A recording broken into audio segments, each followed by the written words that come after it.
I'm chair of the NATO Innovation Fund.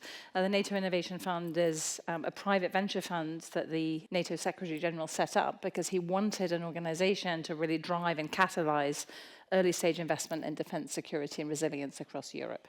And so I spend a lot of my time in the mornings focusing on really helping build that organization, working with the partners and the other board members, meeting all kinds of extraordinary entrepreneurs, and also, as you've said, working particularly in the United Kingdom with the defense community and our national security friends, who I will say are doing extraordinary work, very often in close collaboration with the United States. But much like the US, these organizations are quite large and bureaucratic. And so sometimes the advice I give as a professor to people running big organizations, how to tap into innovation, be connected up to startups and risk capital, is the same advice I give quite boringly early in the morning to my defense and security friends. So NATO's been in the news a little bit lately. Do you feel it's as relevant as ever? And how is this coalition that you're leading helping to bring out the best of NATO? Sure. Look, I mean, NATO has been more in the news probably in the last several years than it has been for decades. And a lot of that, I think, has been because the United States has asked other NATO allies to step up and actually really focus on investing in their own defense. Now, the way in which that gets translated are into spending commitments.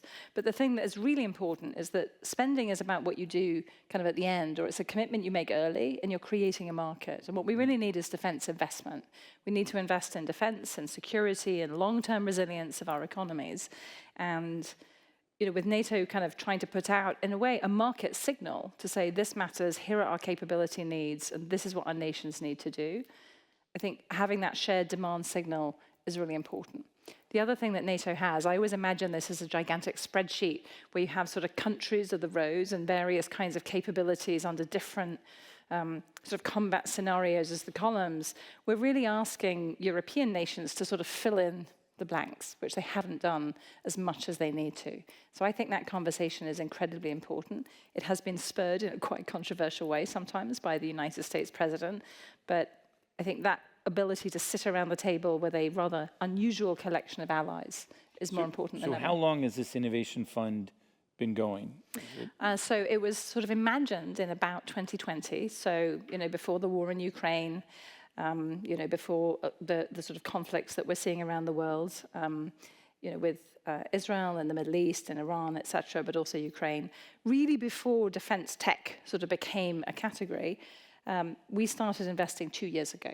We have 24 nations who are our limited partners. So 24 nations said, not only do we want this organization to exist, but we want to invest in classic LP sense. We have partners making independent investment decisions and a board which I chair, sort of sitting between for a few reasons. One is making sure that we are really trying to connect to NATO to understand the markets that they think are important, to also make sure that our partners are absolutely able to identify the best technology, and to really encourage them to look across these 24 countries. We don't just invest in the UK and Germany, although we find extraordinary technologies. We find entrepreneurs that if they were here today, they would seem very familiar to many of you. They have the same energy, the sort of DNA. They're absolutely in Ukraine supporting those efforts and elsewhere. But we're really looking hard across, Finland, Bulgaria, Italy, Portugal, places that you might not expect to see these kinds of entrepreneurial companies. But we're seeing them and we're supporting their growth. So the first modern venture firm was founded by the General Doriot. Yeah, who was a Frenchman who was in the U.S. We forgive him for that. Yeah, a Frenchman who was in the U.S. Army as a quartermaster, and he needed to figure out how to make rations and clothing last longer, and he came back, and he almost came to MIT, but ended up at Harvard, and We win some, we lose. He funded people, the GIs coming back to do things, and venture used to be adventure funding. And so there is a tradition of the military being connected with risk-taking and trying to scale things. I'm curious, the different nations have such cultural ranges. Are you finding unusual suspects working together or co-founders from different countries? How many countries are LPs at this point? 24. Yeah. So 24 NATO nations are contributors and limited partners, and when I sit and chair our LPAC meetings, they probably look and feel a little different than those of you who are venture capitalists might anticipate. You know, we call on nations by... Are the meetings in English, or are they wearing translators? The meetings are in English. Everybody speaks English, and it's always quite humbling to sit there as possibly one of the few native English speakers in the room, recognizing that I couldn't do this meeting in most of their languages, and yet they are able to do that with us. Yeah.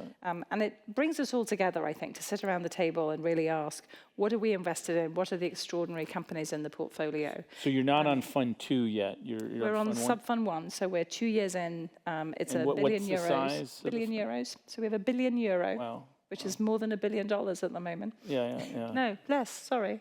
Yeah, but that's... More, sorry, more than $1 billion, yes. That's quite significant. That's quite a lot. And we do 2 flavors of investing. We invest directly in startup ventures, seed and Series A, but we also invest in funds. We recognize that in Europe, particularly when we began, defense, security, and resilience wasn't really a category. We'd started to see that emerge in the US. Many of the funds were limited by the way with what they could invest in, whether or not their limited partners, their pension funds wanted to invest in defense and dual use. And we wanted to really blaze that trail, invest in funds that were really being built to sort of drive the technological foundations of this next generation of companies. What are we seeing out there? Again, what's interesting is the things that feel very similar. So the things that I see as very familiar to this Boston, MIT, Kendall Square ecosystem, this entrepreneurial spirit, the kinds of people that you've already heard from, you know, friends like Shield AI and others. I think we're really beginning to see those kinds of companies. There has been a European tradition, I think, of not being as ambitious. And there's a bit of a vicious cycle where small funds, European investment funds are quite small typically, you know, they don't have as much money, they don't want to write large checks. Entrepreneurs know that, and so they're not as ambitious. And what I'm seeing is a beginning to be a willingness to be much more ambitious because the mission really matters, really wanting to scale what they're doing. Is the US an LP? No. And yet they're a member of NATO? Yep. So all 32 nations. All the countries in NATO, are there, how many have opted out of how many are not investing? So there are 32 NATO members, you know, and we have 24 LPs. Yep. So 8 members. The fund was actually set up by unanimous agreement of all the nations, and then the question was, did nations want to contribute? I think it would be fair to say that the US at the beginning said, look, we have fairly well-functioning capital markets, and so we think we're doing quite well, but we really, really want our European allies to lean in, yep. And so they did. And when Sweden and Finland joined NATO, which was a really important moment, they chose to join the fund at the same time. And you know, we are continuing conversations with allies that are not participants. Yeah. But it doesn't mean that the companies don't scale. And so our companies in our portfolio, and you can see some of them on the slide, some of their logos, are certainly being deployed in NATO exercises alongside, you know, US troops and others. Some of them are really active in Ukraine. So ARX, Takeva, Stark are all very active in Ukraine at the moment. They absolutely will sell into the US or Canada or other nations. So, I mean, it's a very significant fund to be doing early investing. You may have private equity that's that size or bigger, but that's later.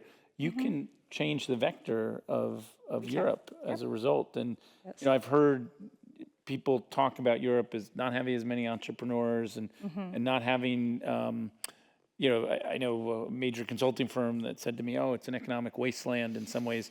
But I think, you know, the World Wide Web was invented there, and you know, the Hugging Face. I mean, there are a lot of great AI entrepreneurs in Europe, and this could be a catalyst. DeepMind. Yeah, Demis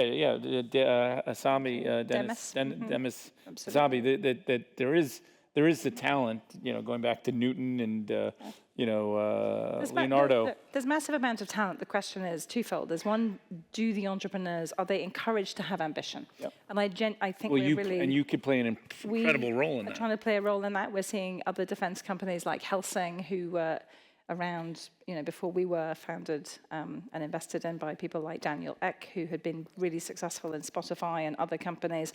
We're really beginning to see those companies grow and scale. Yep. But by having a major fund as a sort of catalyst, you're saying this is a legitimate category. This is not something we should be shy about. We shouldn't. We can use the word defense and not have to kind of run away and hide. I think that people will it's be personal concerned because about of all that. this contiguous things that are going on to Europe. Absolutely. And so we saw a step change, I think, in the interest of nations and their real recognition because of what was happening in Ukraine. We've seen, I think, also a willingness to recognize that capital markets are an absolute source of defense, security, and resilience. If we have effective functioning capital markets, whether it's the sort of sexy early VC stuff, the private equity, it's also got to be the enormous amounts of capital that people like JP Morgan and some of the big banks are putting together, the investment banking, the IPOs. Wow. That's what's going to make a difference if we can fund industrial scaled production, not just the cute prototype. We've got to be able to fund this all the way through to scale. Last question. Sure. What are the... You've got a few favorites. I'm just guessing which one you're going to What are the technologies that you are betting on that'll be the future? Like everyone knows what's current now. With your fund and your leadership, you can help create new innovations that scale. Is there anything you're going after that the thesis of your fund is really excited about? Yeah.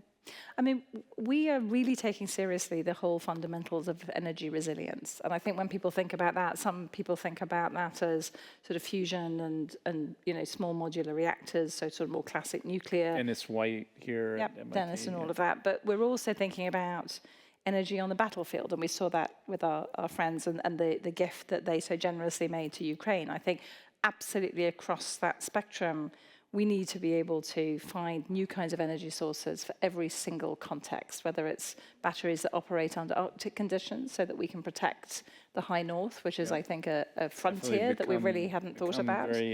A lot of people are interested in that. To space-based solar. I mean, we're really looking at some of those most interesting things. And we're particularly... Data centers in space. Data centers in space, mining in space. I mean, a line that I did not think I would be saying anytime soon. So I think we're really interested in what the future of sort of energy resilience in these different contexts, particularly some of the frontier contexts like space, like the Arctic, and like subsea. Yeah. Well, Fiona, thank you for your leadership. You definitely have a very interesting day job and, that's chairship role. And thank you. Thank you, John. Thank you so much.